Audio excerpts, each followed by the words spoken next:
सूर आराफ नहम सिपारा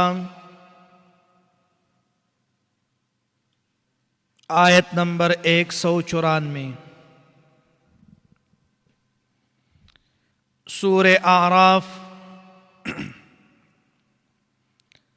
नहम सिपारा आयत नंबर 194। अल्लाहुम्मा सल्लि अला सय्यिदिना व मौलाना मुहम्मद व अला आलि सय्यिदिना व मौलाना मुहम्मद व बारिक व सल्लिम अलैक। सुब्हानक ला इल्म लना इल्ला मा अल्लमतना इन्नका अंतल अलीमुल हकीम। रब्बि इश्रह ली सदरी व यस्सिर ली अमरी वहलुल उक़दतम मिन लिसानी यफ़क़हू क़ौली। रब्बि ज़िदनी इल्मा। अऊज़ु बिल्लाहि मिनश शैतानिर रजीम। बिस्मिल्लाहिर रहमानिर रहीम। इन्नल्लज़ीना तदऊन मिन दूनिल्लाहि इबादुन अम्सालुकुम फदऊहुम फलयस्तजीबू लकुम इन कुन्तुम सादिकीन। अलहुम अर्जुलुन यमशून बिहा अम लहुम ऐदुन यबतिशून बिहा अम लहुम आज़ानुन यस्मऊन बिहा। क़ुल उदऊ शुरकाअकुम सुम्म कीदूनी फला तुनज़िरून। इन्न वलिय्यल्लाहु अल्लज़ी नज़्ज़लल किताब व हुव यतवल्लस सालिहीन। वल्लज़ीन तदऊन मिन दूनिही ला यस्ततीऊन नस्रकुम वला अन्फुसहुम यंसुरून। वइन तदऊहुम इलल हुदा ला यस्मऊ वतराहुम यंजुरून इलैक वहुम ला युबसिरून। खुज़िल अफ़्व वअमुर बिलउर्फ़ि वअअरिज़ अनिल जाहिलीन। वइम्मा यंज़अन्नक मिनश शैतानि नज़ग़ुन फ़स्तइज़ बिल्लाह इन्नहु हुवस समीउल अलीम। इन्नल्लज़ीना इत्तक़ौ इज़ा मस्सहुम ताइफ़ुम मिनश शैतानि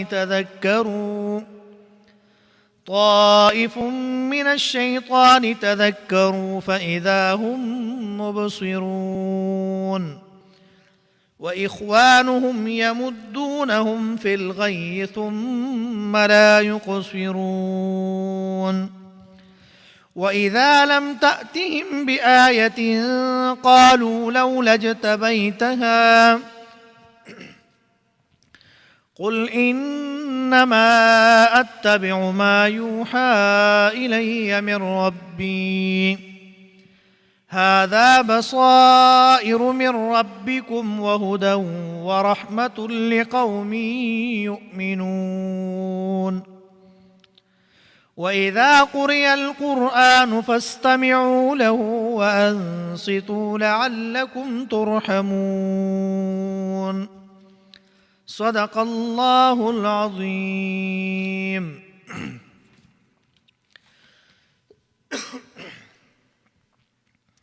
सूर आराफ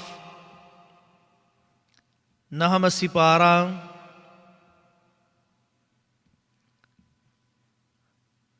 आयत नंबर 194।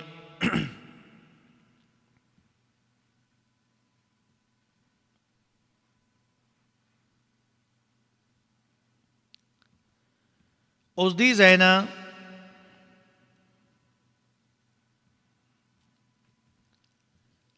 अल्लाह जल्ल शानुहु दाख़कारा रद कई प आए कसानो बांदी چې د بندگانو عبادت کوي که ژوندي وي او که مړي وي. او دا غي نه حاجتونه غواړي نو داسې په سورې کاف آیت نمبر 102 کې راغلی دي نو دا رد دی په مشرکین بالعباد باندې اشاره ده چې عبدیت منافی ده د معبودیت سره او که مراد د دین بوتان شي نو امام رازی رحمت الله علیه هغه فرمایي چې مطلب دا دی چې تاسو دا په شکل د انسانانو باندې جوړوي نو کدی واقعي ژوندي هغه انسانان شي نو ستاسو په شان چې دی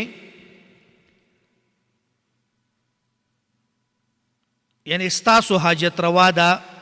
نشي کېدی فدعوهم دا په طریقې د زورنې سره دی نو د دې نه مراد سره بوتان نه دي الله فرمای ان الذين تدعون دا بیان د عجز د بوتانو دی بیشک آکسان چې بلې تاسو په خپل حاجتونو کې من دون الله سوا د الله تعالی نه عباد بندگان دي امثالکم یعنی ستاسو په شان محتاجو فدعوهم پس را بلی تاسو دینو دلته کې دا امر چې دی دا د زجر او د زورنې د پاره دی فدعوهم تاسو را بلی دی فلیستجیبوا نو دی ستاسو حاجت هغه پوره کی ان کنتم صادقین که چرې تاسو رښتونی یئ الله فرمایي که چرې تاسو رښتونی یئ نو بیا د دې ستاسو حاجتونه هغه دی پوره کی بیا ورپسې آیت نمبر 195 دی آیات کې مرد په شرک په تصرف باندې او بیان د عجز د دغه معبودانو د پاره د تاکید د مخ کې آیات په نپی کولو د سلورو طاقتونو سره چې دی په خپو کې طاقت د رسیدو نشته لاسونو کې طاقت د راټینګولو نشته پسترګو کې طاقت د لیدلو نشته او په غوګونو کې طاقت د اوریدو نشته نو بیا تاسو ولې دی ته معبودان وایي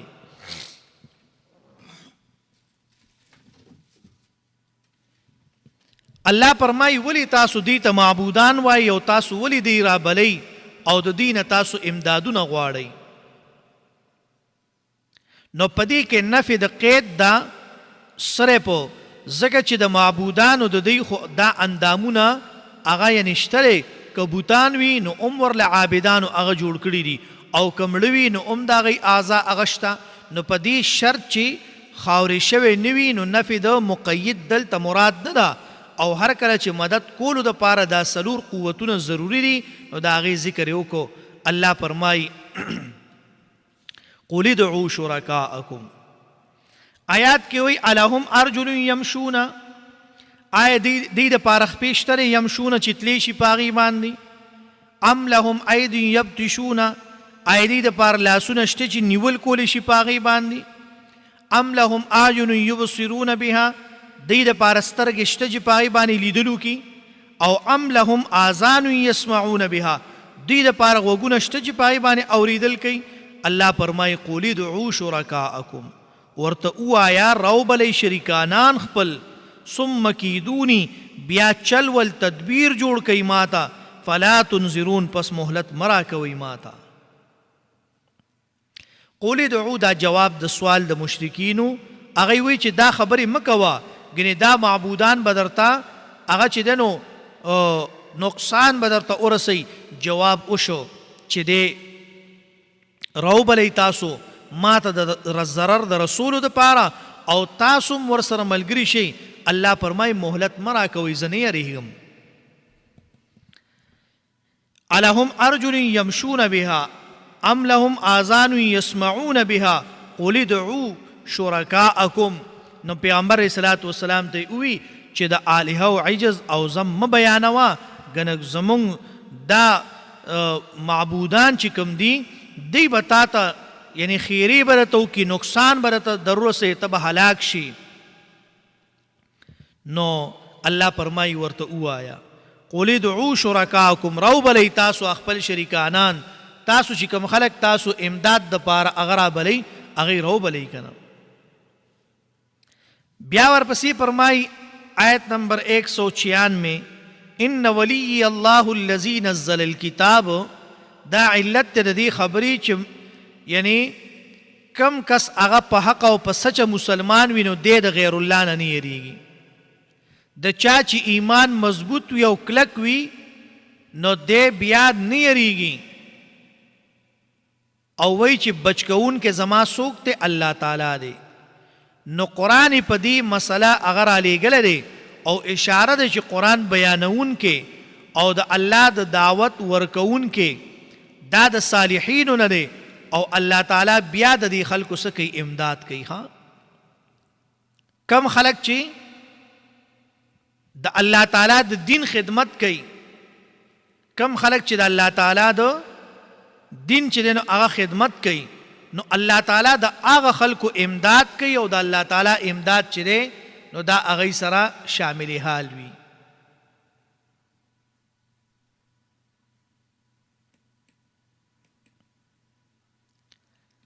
यानी दा अगई सरसवी दा वर सर शामिल हाल वी।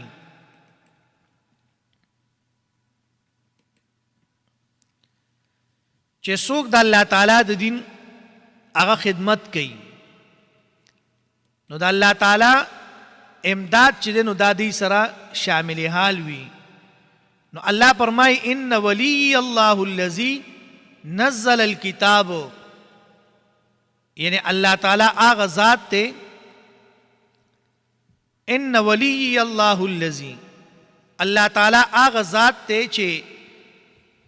यानी नाजिल करे दे दा किताब वहु यतवल्ला स्वालिहीन और दा अल्लाह ताला चे दे यानी दा वहु और दा अल्लाह ताला मदद कई दे चा द नेकान खल्को।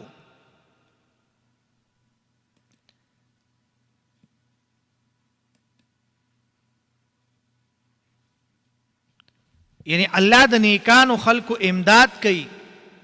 और द दी चे दिनो अल्लाह ताला अगमल गर्तिया कई नो फरमाई चे इन वली अल्लाहुल्लज़ी नज़्ज़ल किताब वहु यतवल्ला स्वालिहीन। और ब्यावर पसी आयत के फरमाई आयत नंबर 197 वल्लज़ीन तदऊन मिन दूनिही ला यस्ततीऊन नस्रकुम वला अनफुसहुम यंसुरून। दी आयत के मरद पर शिरक पे दुआ बांधी चे दा माबूदान ताकत द इस मदद कोलो अगदी सरनिश्ता न वली दी तबियात वाय चे तासो रा मदद शई ला यस्ततीऊन दा दलील दे द पार द रद द शिरक पे दुआ न पर आयत नंबर 192 की दलील दरद मुतलक शिरक और याद शिरक पे तस्मीव और दिल तक रद चले नो दाद शिरक पे दुआ दे न फरमाई वल्लज़ीन आकसान तदऊन चे तासु राबली मिन दूनिही सिवा द अल्लाह ताला ना।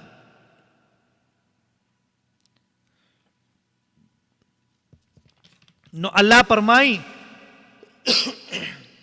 ला यस्ततीऊन ताकत नलरी अगई नसरकुम द मदद कोल उस्तासु वला अनफुसहुम और न द खपुल ज़ानुन सरा यंसुरून मदद कोलशी व इन तदऊहुम और कचरिता सुरा बलई दी समिलारे तरफ्ता इलल हुदा नो दी नाउरी यानी व इन तदऊहुम और कचरिता सुदी रा बलई इलल हुदा हिदायत तरफ्ता ला यस्मऊ नाउरी दी व तराहुम यंजुरूना और तब विनी दी द पारा गुमान बकई चे दी गूरी ताता व हम ला युबसिरून और हालदार चे दी इसने विनी। लका मिसाल गोरे यौ सड़े दे आगा पलार बाने रवान दे और आगत लल कई सही शो आगा पलार बान दी रवान दे और आगत लल कई नो मिसाल जो उस आगत लल कई और दे पलार बान दे आगा रवान दे और दस्तर की रूगी दी और यौ सड़े पद बाने दा गुमानु की चेरा दा कस को पलार बान दे रवान दे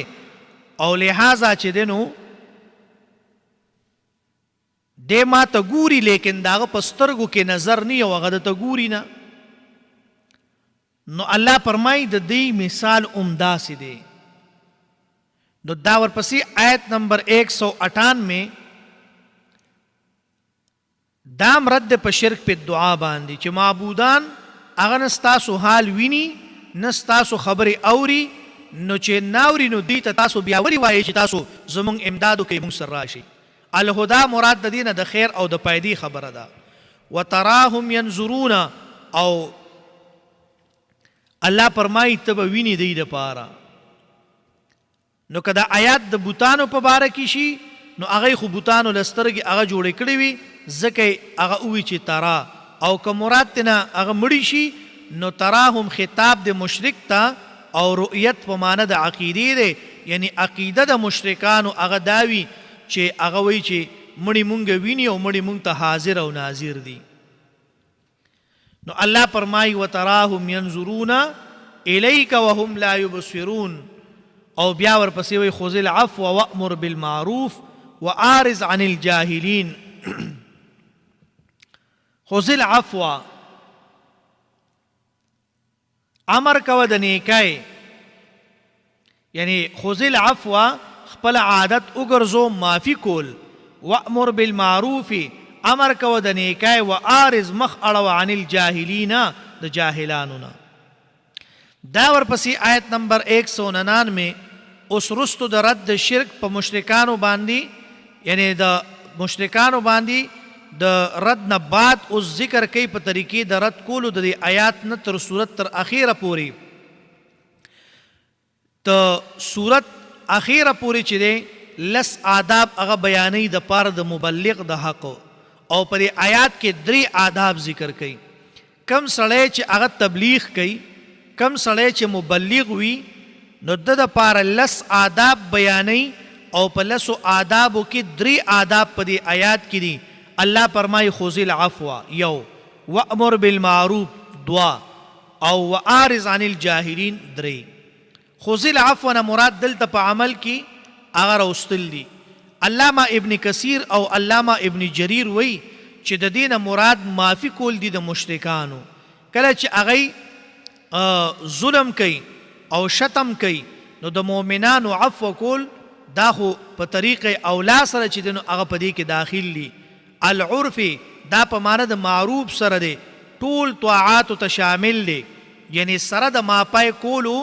د ظلم او د سختۍ نه. نو د معروف بیان هغه کوه، او د بیان نه رستو که هغوی بیا هغه ضد او جهل کوي نو الله فرمایي اعرضو، یعنی د جاهلانو جواب په جهل سره مه ورکوه. سوره فرقان کې به راځي الله فرمایي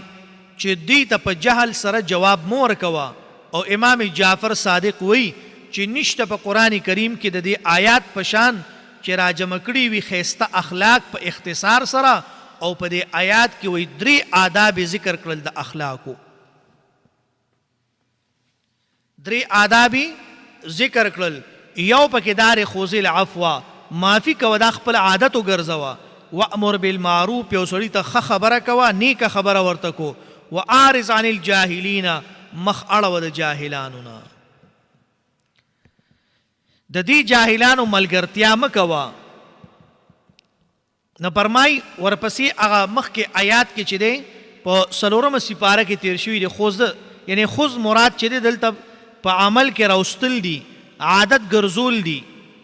او عفو چې دی د دې معناګانې مخکې تیرې شوي دي. کله چې دی نو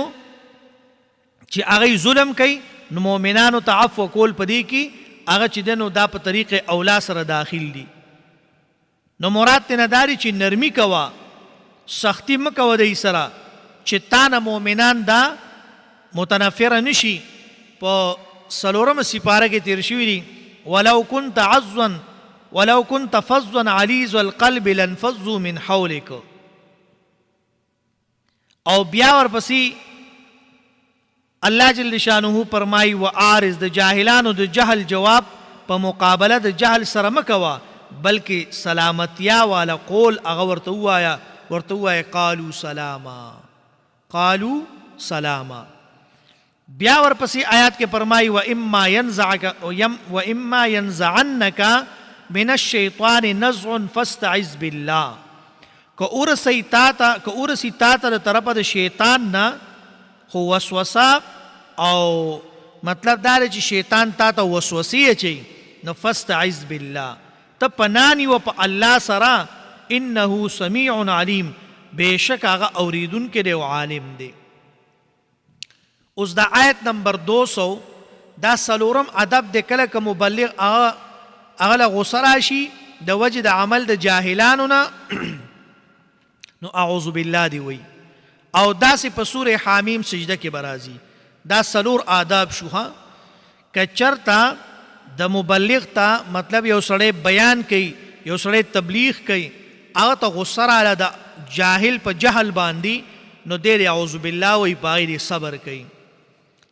الله فرمایي چې فاستعذ بالله او سمیع کې اشاره ده چې اعوذ بالله په ژبې سره ویلی شي او علیم کې اشاره ده چې په زړه کې به د هغې عقیده او علم وي. نو صرف لفظي ذکر فائدہ نه ورکوي بغیر د معرفت قلبی نه. لکه مثال ته که چرې ته ذکر کې نو دا به د زړه په دیهان سره په سوچ سره په فکر سره دا به ته کې او داسې ته مطلب چې دی نو هغه به نه کې. نو فرمایي چې فاستعذ بالله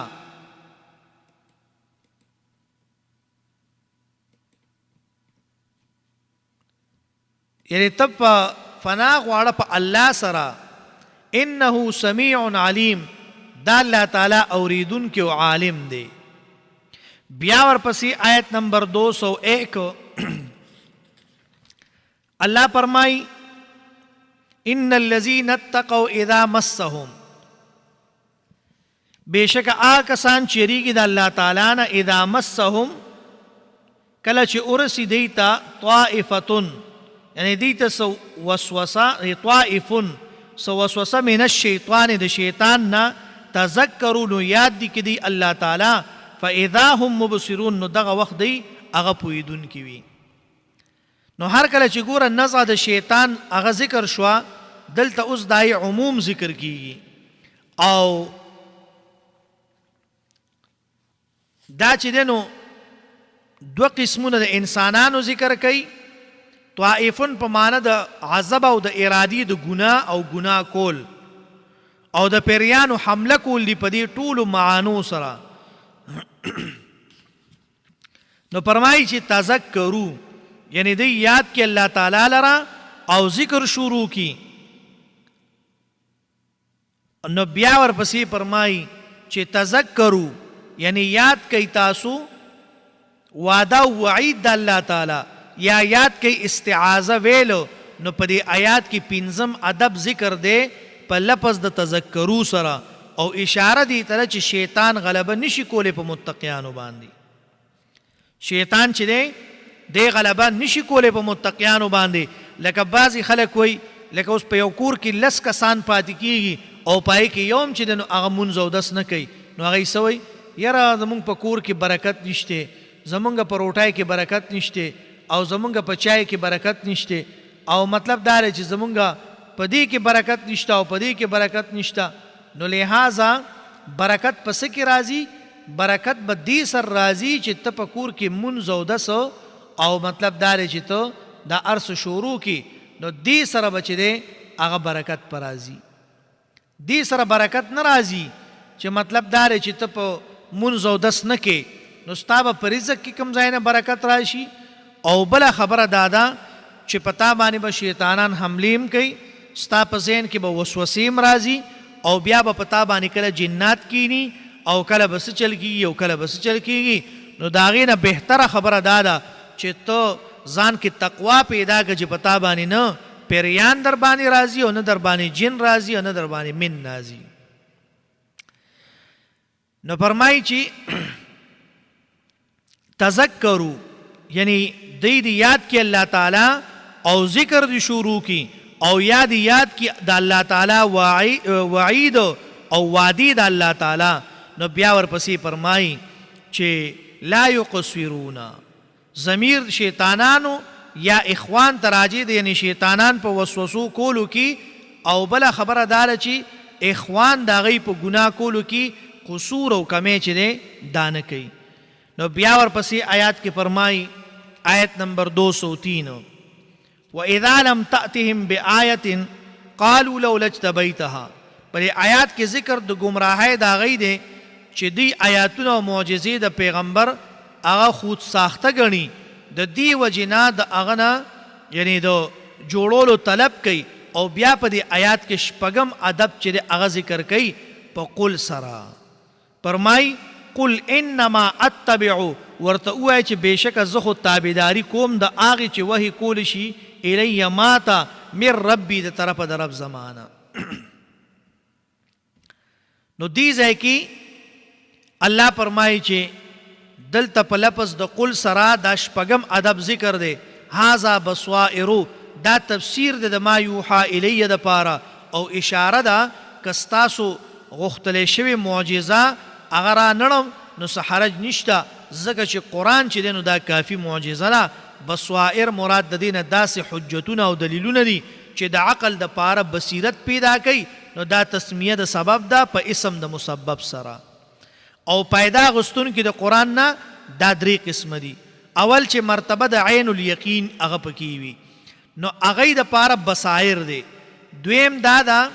چې علم الیقین والا هغه وي، نو دا هغه د پاره هدا دی. او دریم دا دی چې حق الیقین والا وي، نو دا هغه د پاره بیا دا قرآن چې دا رحمت دی. دا هغه د پاره دا قرآن چې دی نو دا سره دا رحمت دی. نو الله فرمایي چې وَإِذَا لَمْ تَأْتِهِمْ بِآيَةٍ قَالُوا لَوْلَا اجْتَبَيْتَهَا قُلْ إِنَّمَا أَتَّبِعُ مَا يُوحَى إِلَيَّ مِنْ رَبِّي هَذَا بَصَائِرُ مِنْ رَبِّكُمْ. دا د پوی خبرې او دلایل دي د طرفه د ربستانه. وهدن هدایت ته، ورحمت او رحمت ته. نو پدې کې درې مرتبه چې دی هغه ذکر کړی دی آیات کې.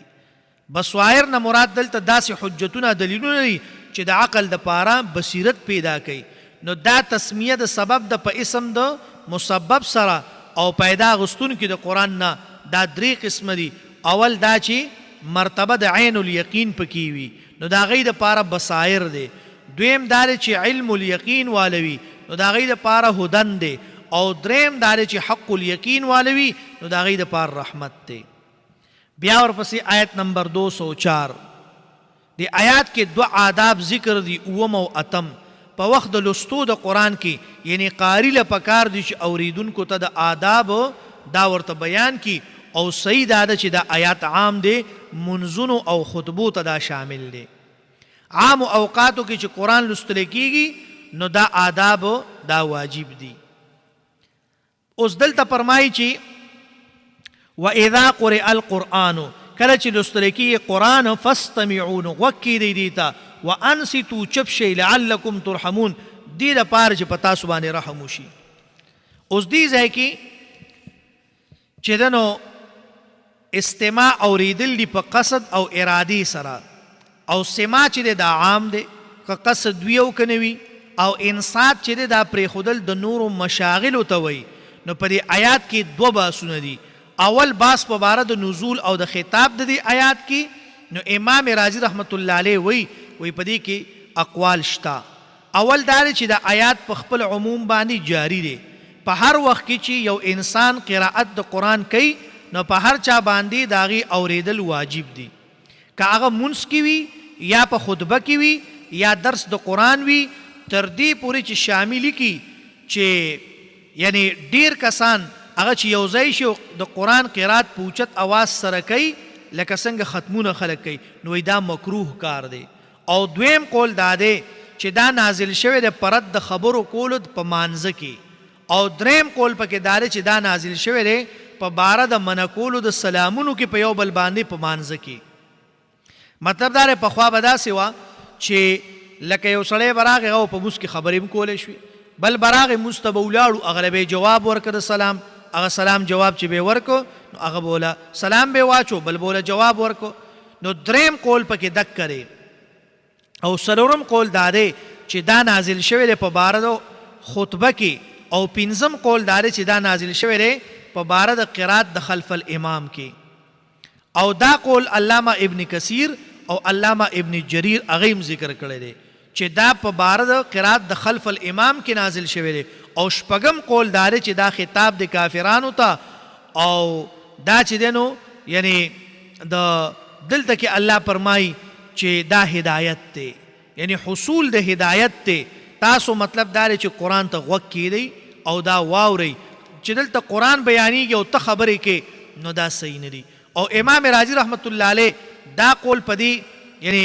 دا قول په درې وجو سره هغه غوره کړی دی. اول وجه دا ده چې ربط د آیات د ماقبل سره دی، او هغه دا دی چې هر کله قرآن بصایر او هدایت او رحمت دی او پوره معجزه ده د صدق د پیغمبر، نو کافرانو ته وویل شو چې د قرآن د لوستو په وخت کې ورته غوږ کیدئ،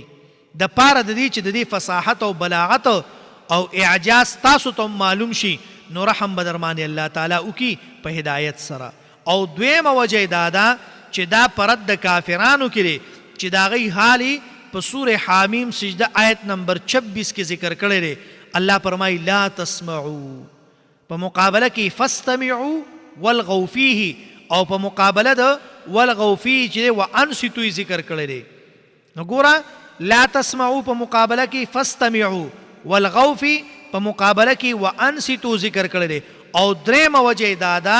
چې د مؤمنانو په باره کې وویل شو چې رحمتا لقوم یؤمنون، نو دا په طریقې د یقین سره دی. نو که رستو آیاتم خطاب شي مؤمنانو ته، نو لعلکم ویلی دی،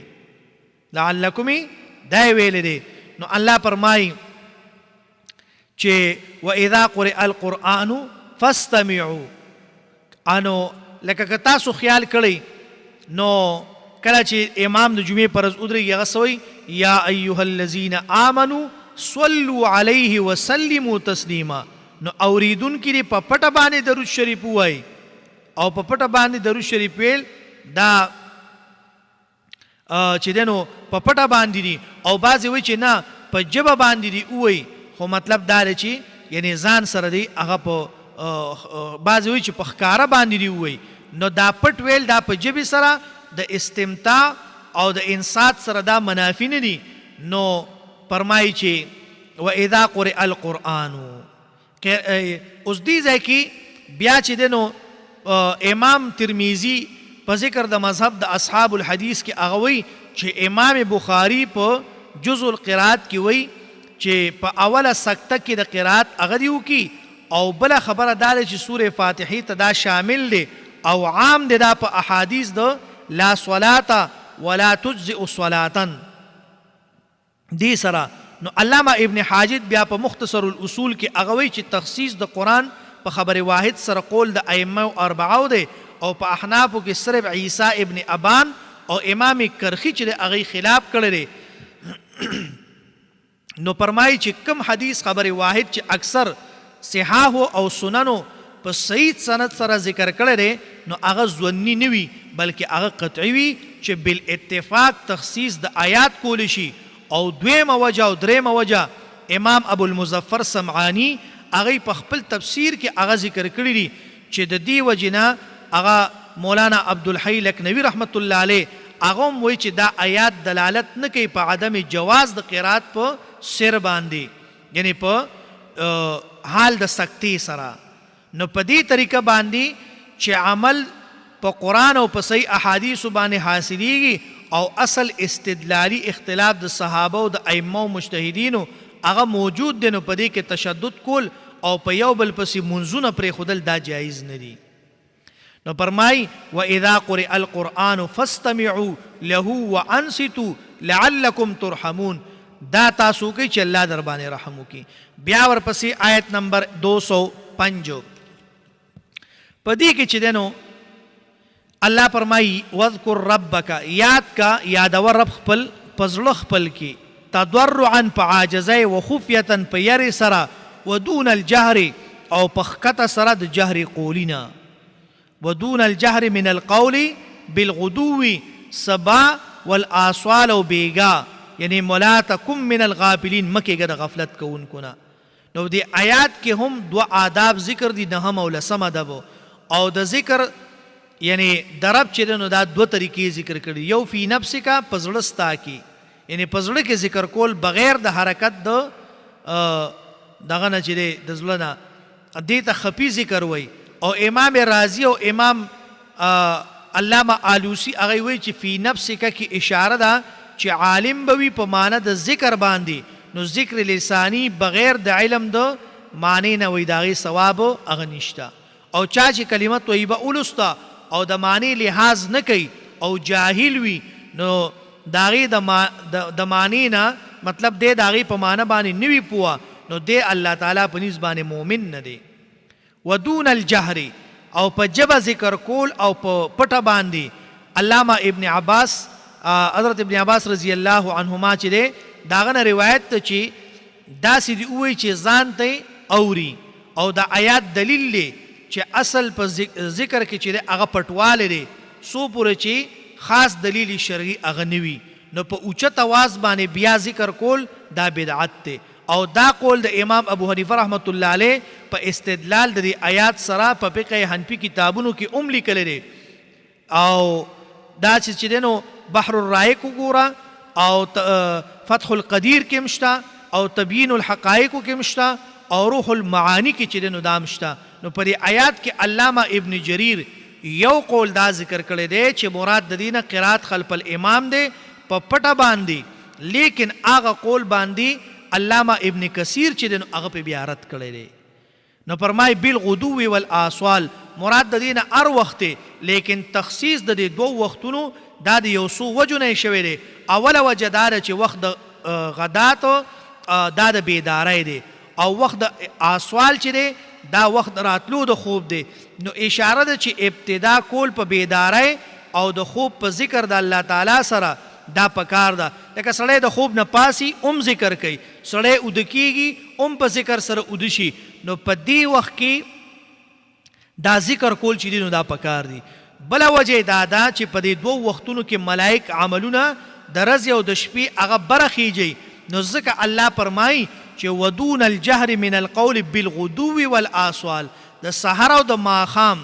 غدو دی دا سحر ته وایي، آصال چې دی دا بیګا ته وایي. نو الله فرمایي د دې دوو وختونو کې تاسو د ذکر اهتمام کوئ. نو موږ زموږ رزق پراخه نه دی، نو چې کله رزق تقسیمیږي هغه ټایم خو موږ اوده یو،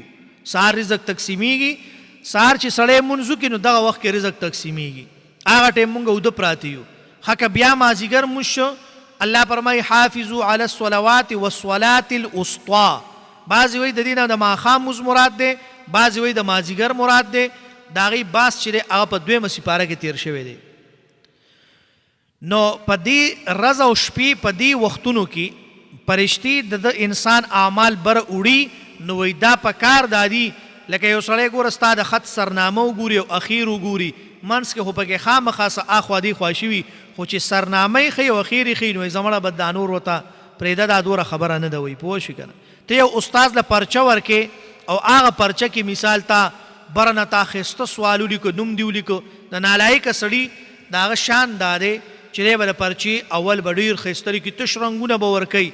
او بیا د پرچې اخیر چې دی هغې کې به هم دی ګلونه به جوړوي، او بیا به چې دی نو اخره کې به ورته لیکي چې بس استاجي ما خو خپل محنت کړی خو د الله په فضل او رحم سره به کېږي، او چې دی نو زه بندی ناچیز پلانې او چې دی نو بس ته را باندې خپل فضل او رحم وسوکه او دا پرچه راله پاس کا. پوه شوې؟ نو هغې کې ورته بعضې اشعار ولیکي چې استاذه مهربانه او پرچه ته ډېره ګرانه او پوه شوې د 0 نه 50 کا او پرچه خو راله پاس کا. پوه شوې که نه؟ دا پکې بیا لیکي. نو دا چې پکې ولیکي استاذ وګوري هله خندام ورشي، نو چې هغه ته پته وي چې دا نالایقه دی نو وایي زمړه راشي او 10 نمبرې ول د دې هم ورکړه. دا یې خو ولیکل که نه چې استاذه مهربانه او پرچه د ډېره ګرانه د 0 نه 50 کا او پرچه خو راله پاس کا. نو کله کله طالبان داسې کوي ښه. او چې دی نو د نالایقه سړي یو علامت دام دی چې د سره بالپینونه ډېر زیات، چا سره چې جیب کې ډېرې بالپینې پرتي جومیټرای کې پوه شي چې دا نالایقه دی. پوه شوې که نه؟ لایق سړي سره به یو بالپین پروت وي، نالایقه سره به 5-6 پرتي، خو هلته هغه له څه ورځي نه بالپینونه خو ډېر دي، خو خبره دا ده چې اوس ځین خو شته خو اس نشته، نو خبره دا ده چې لیکونکي نشته. نو الله فرمایي چې تاسو سحر او بیګا څه کوئ؟ تاسو په دې کې چې دی انو په دې وختونو کې ذکر او اذکار ډېر کوئ. او بیا ورپسې آیات کې فرمایي ان الذین عند ربک، په دې آیات کې مقصد ترغیب د مبلغ ته په بیان د حال د مقربینو سره چې دا 3 صفات دي. یو صفت د زړه دی، دویم د ژبې دی او دریم د اندامونو دی. ان الذين بشک آکسان عند ربک چې پنځ درب ستا باندې لا یستكبرون تکبر نه کوي عن عبادته دغه د بندګانو نه ويسبحونه او پاکی وي هغه د پاره وله یسجدون او خاص هغه د پاره سجده کوي. دی زیاده آیات چې ده په دې کې په تاسو باندې سجده چې ده دا واجب شو. چا چې دا سجده اوریدلی نو دا سجده وکوي. او بل خبره دار کچری په مجلس کې تاسو لس پیری په یو مجلس کې تاسو کې ناشتي او پای کې تاسو لس پیریم سجدي آیات واوریدو نو صرف یو پیره به سجده کوي. خو کچره تاسو مجلس بدل ک لکه یو سړی د اوس دی ځای په یو کمره کې ناشته هغه درس اوري او د پاسې بلې کمرې ته لاړ التم درس لګېدلی او الته جدا دا سجده واوریده نو دی به د سر نه دا کوي. دا به د سر نه بچ دی نو دی به څوک سجدي به کوي دی به دوه سجدي کوي. دا سړی به دی به دوه سجدي کوي ځکه چې دی د یو مجلس نه لاړو بل ته نو چې یوې کمرې نه بلې کمرې ته ور داخل شي او تا د سجدي آیات دا واوریدو نو پتا باندې سجده چې دی دا پتا باندې څه شوه واجب شوه. نو ته به بیا د یو سجدي په ځای باندې به دوه سجدي به کې د یو سجدي په ځای به دوه کې او د سجدي نیت هغه دک کرے چې زه د قرآن کریم د تلاوت چې کومه سجده په ما باندې واجب شوې ده هغه کومه لکه به نیتو کې او چې دی نو ډایرک په سجدي له ورشي او سلام ګرځول پکې نشته بیا به ډایرک چې دی دا به پاسي او دا سجده واجب ده دا واجب ده دا به ضرور کې. نو لہذا که په یو مجلس کې لس پیریم تا ته یو آیات راشي نو هغې کې به ته صرف یو پیره سجده کې. ښه جي ترجمې ته وګورئ. ان الذین یعنی بېشکه هغه کسان تدعونا چې رابلي من دون الله سوا د الله نه عباد بندگان یعنی من دون الله سوا د الله نه عباد بندگان امثالکم ستاسو پشان فدعوهم یعنی الله فرمای راو بلی دی فلیستجیبوا قبول دکی لکم دعا استاسو ان کنتم کچری تاسو صادقین رشتونی الہم ارجل یمشون بها آیشتریخ پی یمشون آیشتری دریخ پی یمشون چی گرزیدل کئی بها پاغی باندی ام لهم اید یبطشون بها آیشتری یعنی دری دا پار لاسون چنی والکئی پاغی باندی ام لهم آیون یبصرون بها یاشتری دی دا پار استرگی چنی دل کئی پاغی باندی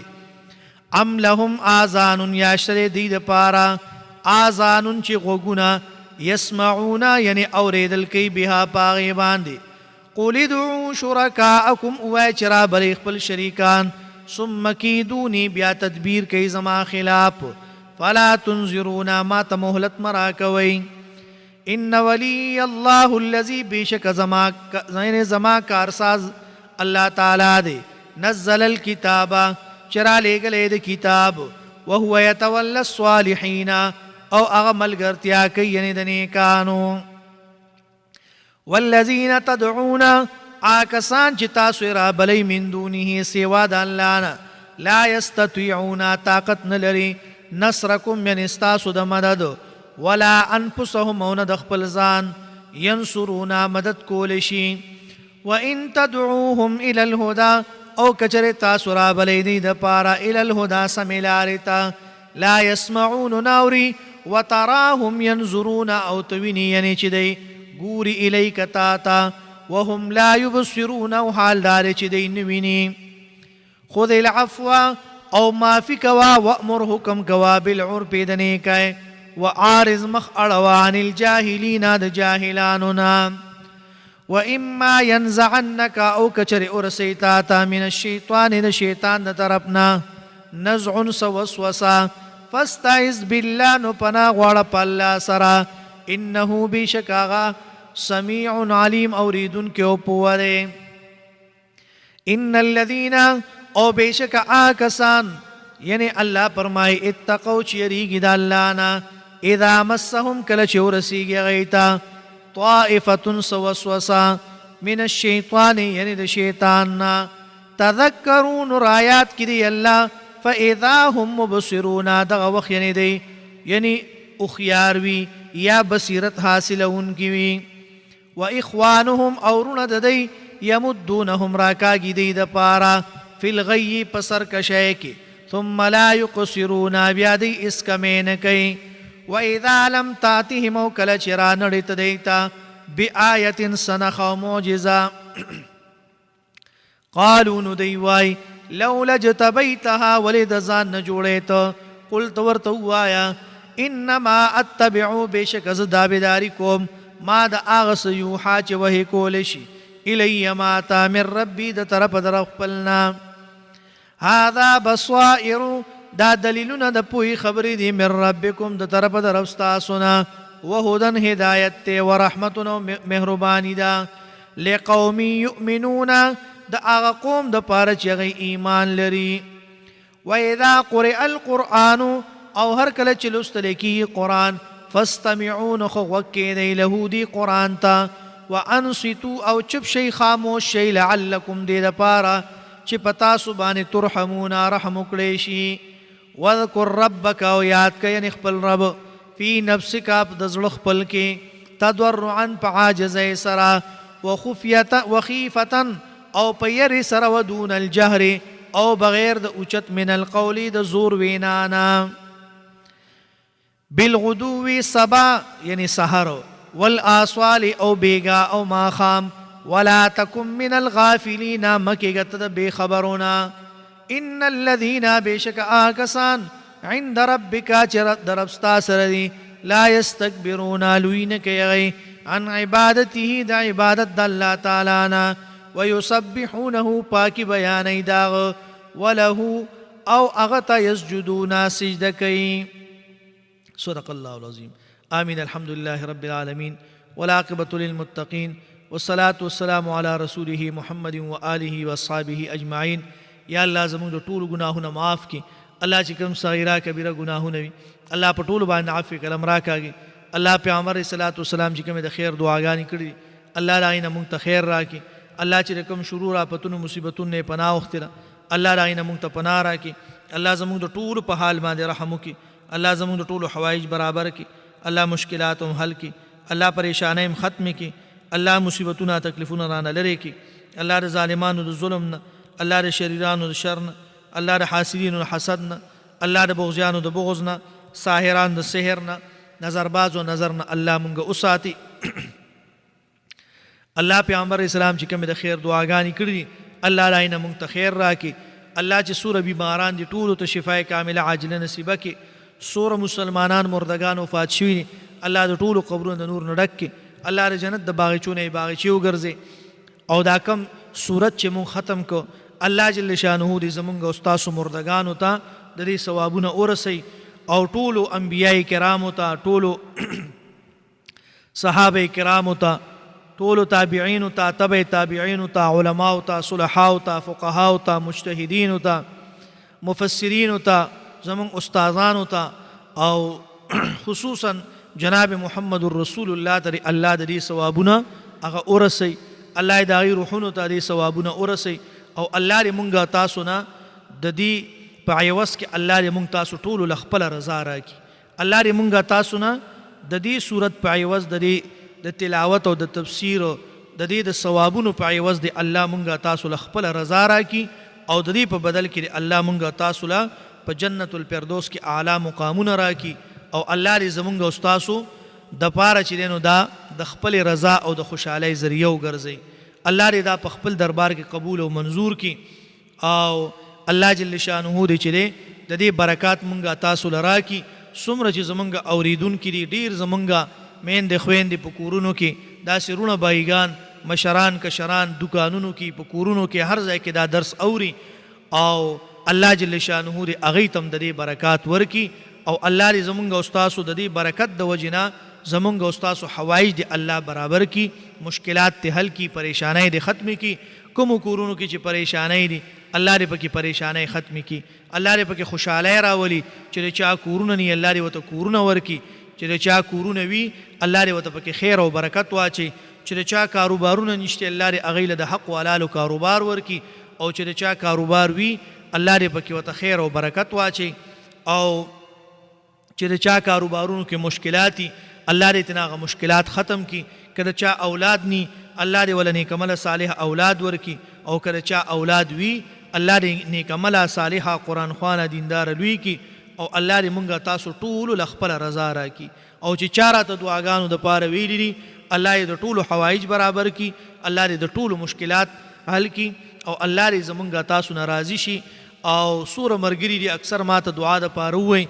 نو الله جل شانه دې د هغې چې څه قسم جایز مقاصد دي الله یې د ټولو جایز مقاصد برابر کړي الله دې شرعي حاجتونه برابر کړي الله دې د زړه حاجتونه برابر کړي او که چاته د رشتو هغه مسلې وي الله دې د هغې په ښو ځایونو کې چې دی نو هغه رشتې وکړي او الله جل شانه دې چې دی نو هغې له ښه ځایونه د خوشحالۍ ځایونه ورکړي او الله جل شانه دې چې دی